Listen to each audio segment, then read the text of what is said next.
Peace, fight fans. Thanks for clicking on another Bite Down Boxing video. I'm the host of the Bite Down Boxing podcast, R.L. Woodson or Wood. Please subscribe to the channel, or I'm not gonna worry about the notification thing, but please subscribe to the channel. Feel free to leave a comment. Just gonna talk about tonight's top rank on ESPN.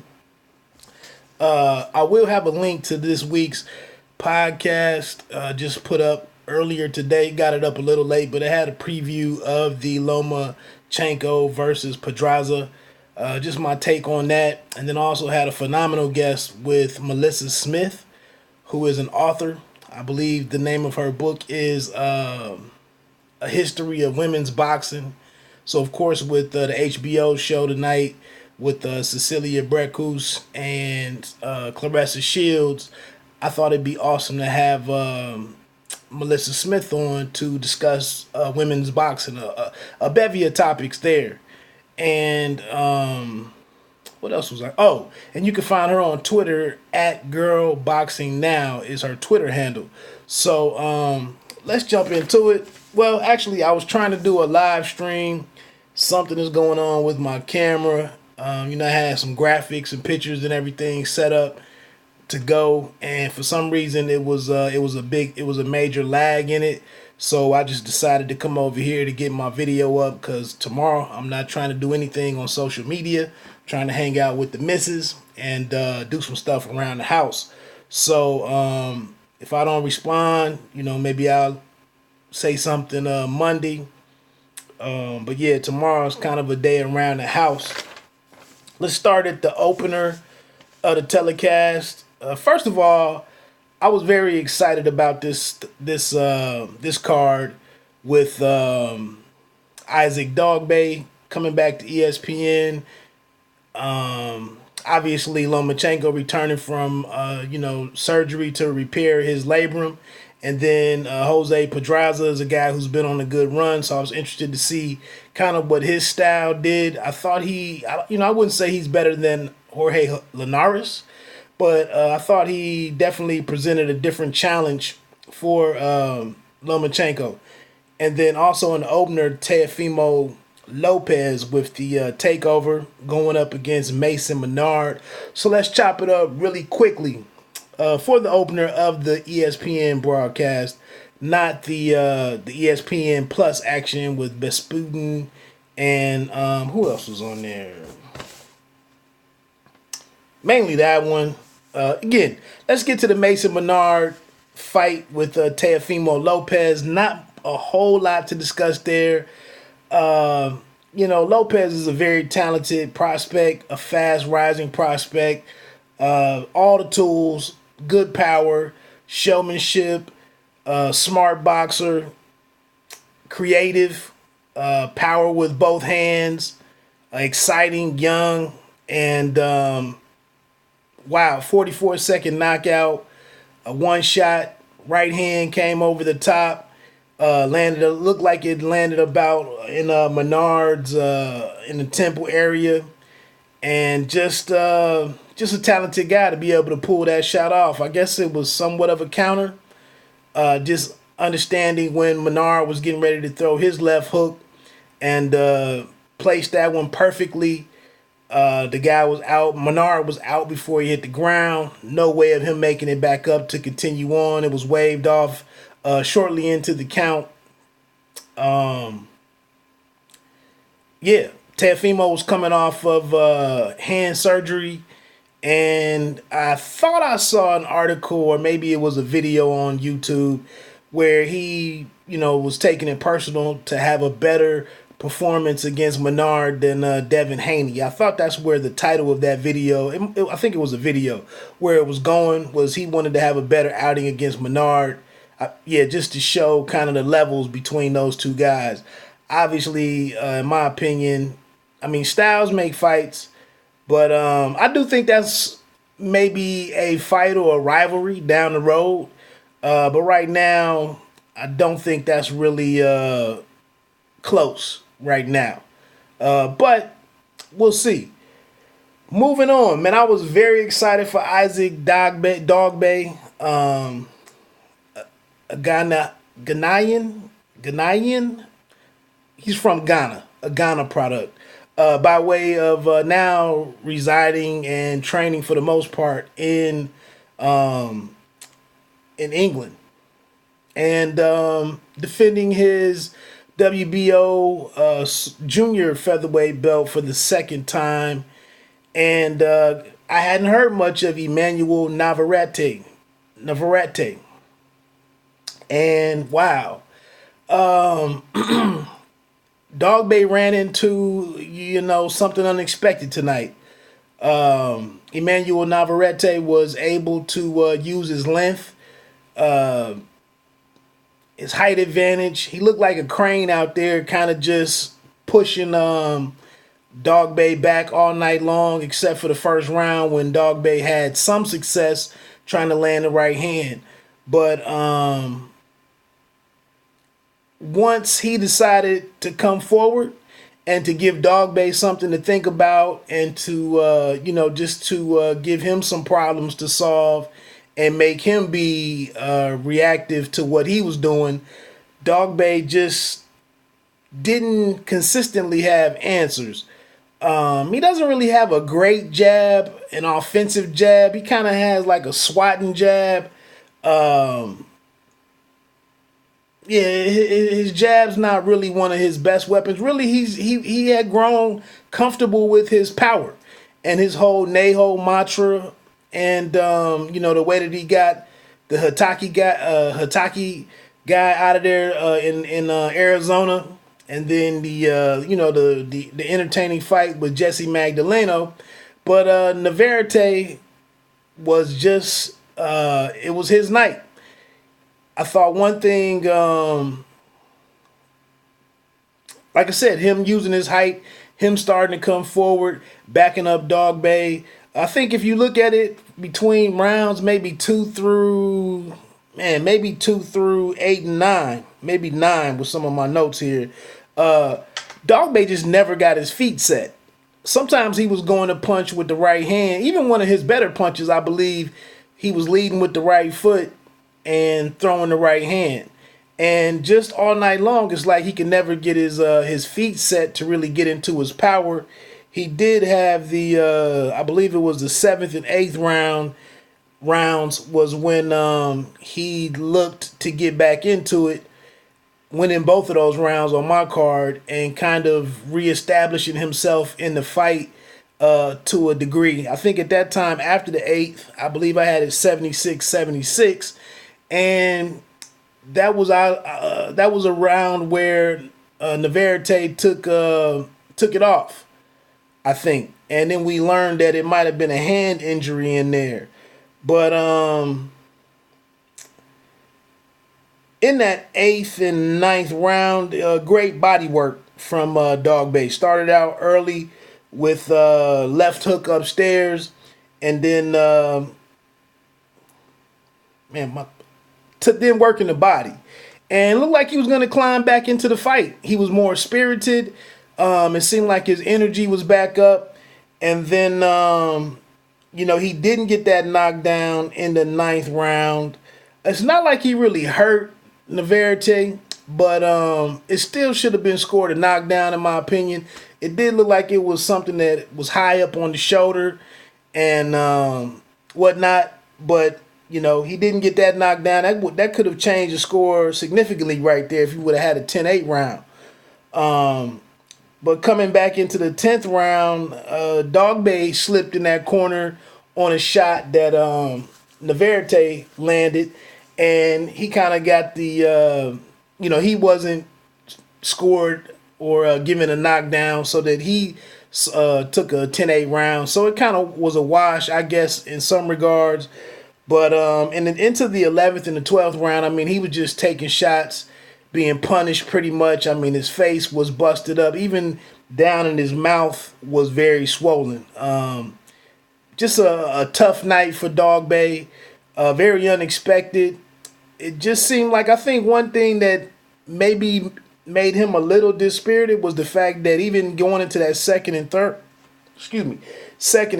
round, his body shots weren't having much effect on Navarrete at all.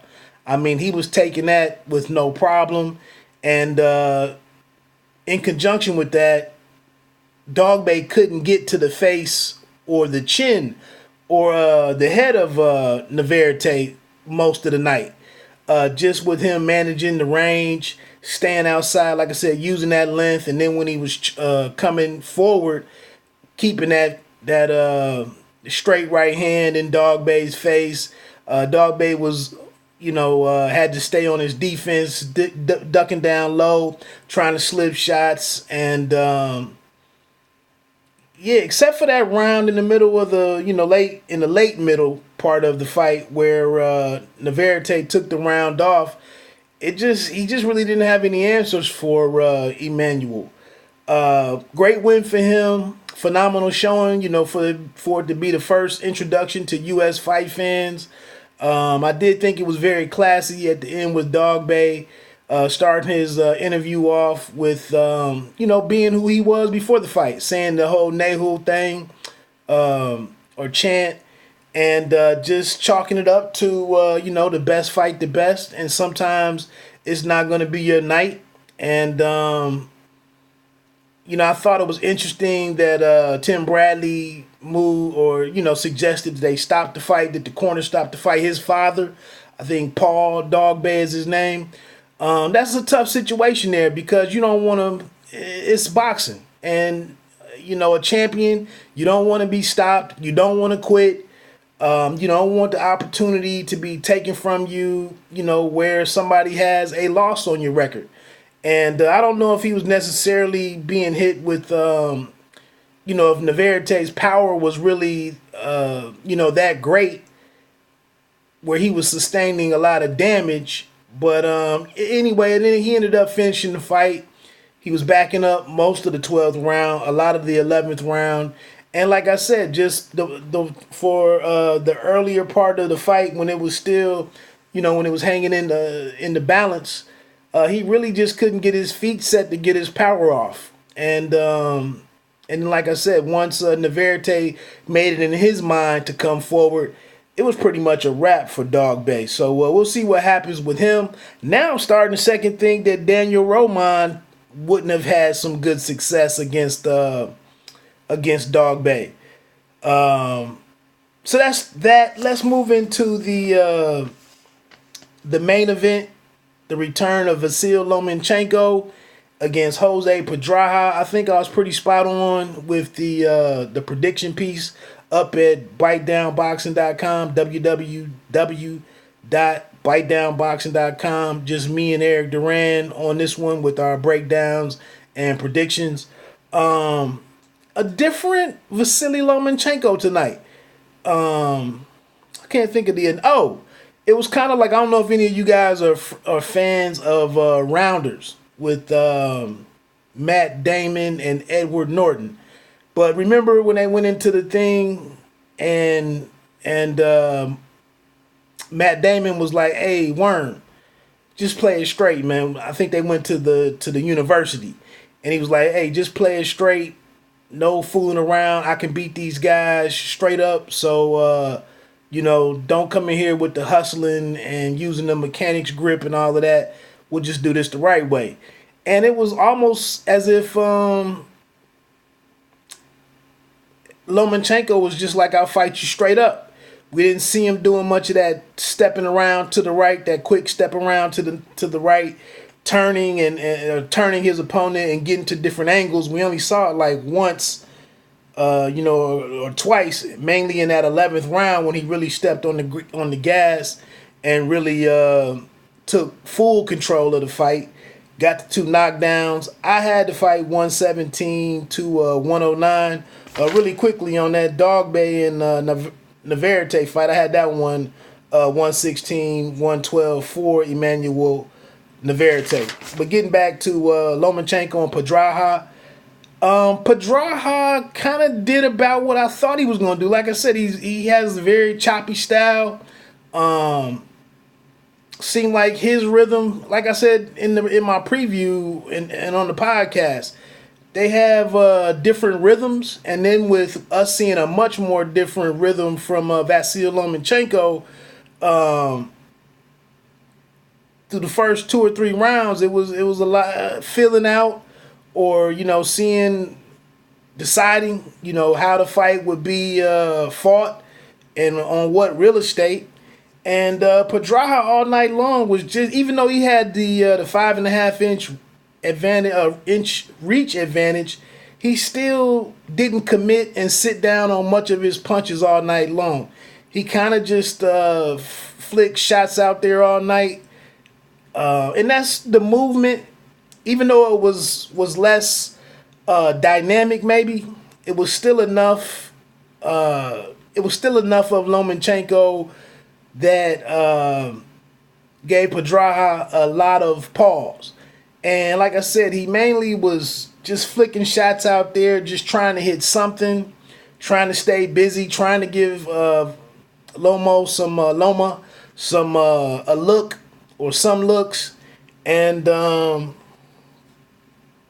what I had Pedroia winning the 3rd round, the 5th round, and then the 9th round. I had it a 10-7 round in the 11th, and then I had Loma winning the 12th round. So like I said, 117 to 109.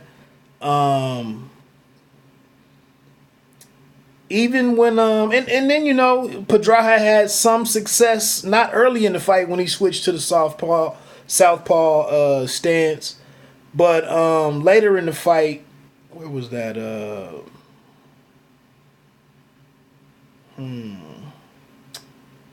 Maybe round 7 through 8 or something. Yeah, I think somewhere in there was when it was some good exchanges, and it was a time in the fight, or a period in the fight, when switching to southpaw did give Pedroia some good looks. Although I don't think I didn't score either one of those rounds for him, but maybe it was more so in that 10th round. Then was when I gave Pedroia that round. But just I don't know. I don't know where. I don't really have anything critical to say about Loma's his performance tonight. I heard Bradley, ask Mark or something at the end of the Kriegel, at the end of the fight, what did he think about it, and how could you grade Lomachenko? I mean, he was in control of the action all night. He was dictating the fight to Pedroia, and it kind of just seemed like every time Pedroia had some success, Vasyl just did a little bit more. And then, like in the 11th round, he just responded to go for it. He just decided to go for it and responded to what he had coming back towards him from Pedroia. And like I said, who was never really fully wasn't punching with conviction. Still was giving a lot of respect to Lomachenko, which isn't the worst thing in the world. Lomachenko was slipping, or dropping some of the left hand in there throughout the fight. Got some uppercuts in there. Yeah, that was the 10th round. That, like I said, a right hook to Vasyl Lomachenko's body. Good round in the southpaw. Yeah, in the southpaw stance for Pedroia.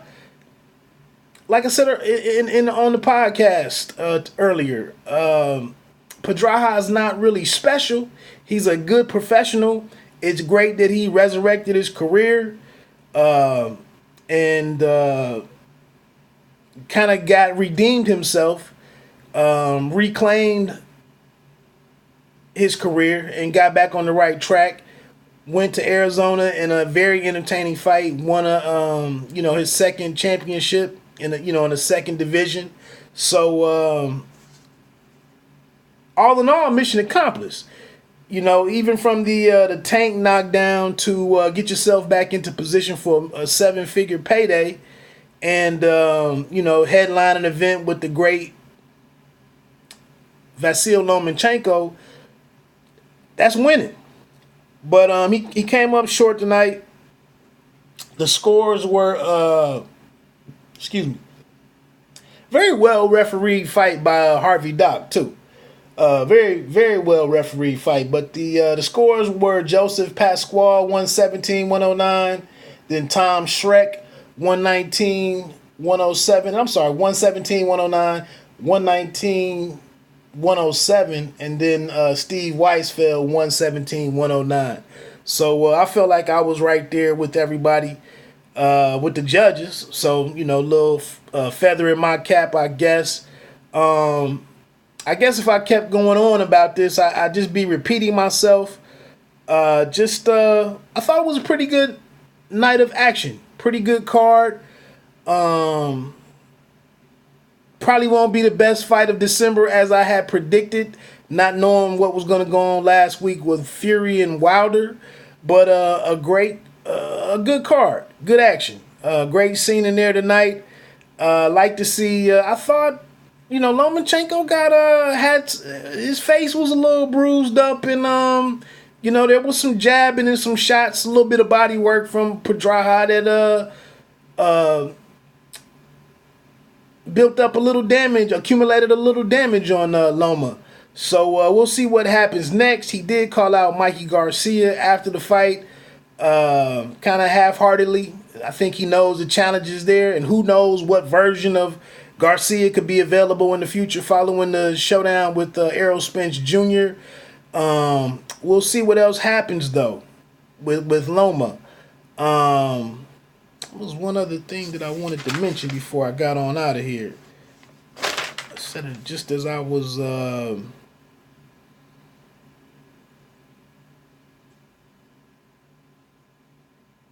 Wow. Just totally went blank. He called out Mikey Garcia, said he wanted to take a shot at the other belt holders for the other two belts that are out there. One being Mikey Garcia's. What is that? The WBC? I think that's WBC. So, let me know what you thought about the fight. Man, I wish I could remember what the hell I was getting ready to say. Anyway, thanks for, checking out the video. Thanks for all of the new subscribers. I'm still on that big push to 1,000. Like I said, check the description a little later before I go to bed tonight. And it's 3:09 Eastern time right now. So I was fooling around with the live stream for about an hour before I said I just got to do what I got to do. Oh, I know I did want to send a big shout out to Claressa Shields tonight, completing like a triple, what is that in hockey? Hat trick with fighting on Showtime, DAZN, and then tonight closing out the year on HBO, dominating Femke Hermans. Looked like she got a unanimous decision over there. Looked like a continuation of the ranking fight pretty much. But shout out to her. I didn't get a chance to see the Cecilia Brækhus and Magziak Lopez fight just yet, or even my man Juan Francisco Estrada, so I have to go check that out. But yeah, shout out to the GWOAT, the greatest woman of all time, T-Rex, Claressa Shields. Shout out to her victory. Like I said, check in the description and check out the podcast. Really excellent conversation with Malissa Smith. She's a wealth of knowledge. I got her Fury and Wilder take, and then like I said, we talked about several issues in women's boxing, several fighters, Heather Heat Hardy, Melissa St. V, Claressa Shields. We discussed the 2-minute versus 3-minute rounds for the women. Just a very great conversation. I really enjoyed that one. So that's out there, and that's about it. I cannot think of the other detail that I wanted to add. That's it, man. I'm gonna get on out of here. Again, I am Wood, and this has been Bite Down Boxing. Part of the Bite Down Boxing Bits, I think, is the playlist that's on the channel. So, hey, hope you had a great... Oh, that's what I think I was just going to say. Next week should be a really great card. If you're watching ESPN Plus And ESPN, it should be a great fight day with Gilberto Ramirez versus Jesse Hart 2. In a slew, Joshua Greer Jr. is on there, Jamel Herring, Michaela Mayer, just a great, might not have that true star power, but if you're a boxing fan, that's another phenomenal card next week by Top Rank. So another Saturday where I'm in trouble. So like I said, I probably won't be too active tomorrow on here. So if I don't get to any comments or anything, I apologize in advance. But like I said, with being tied up next Saturday with the fights, I just had to get this up. So we'll try to get the live stream together. I don't know what's going on with my webcam and whatnot. I really wanted to do a real proper live stream with some graphics, a little bit of branding and everything for BiteDownBoxing.com. But hey, let me get on out of here. Peace.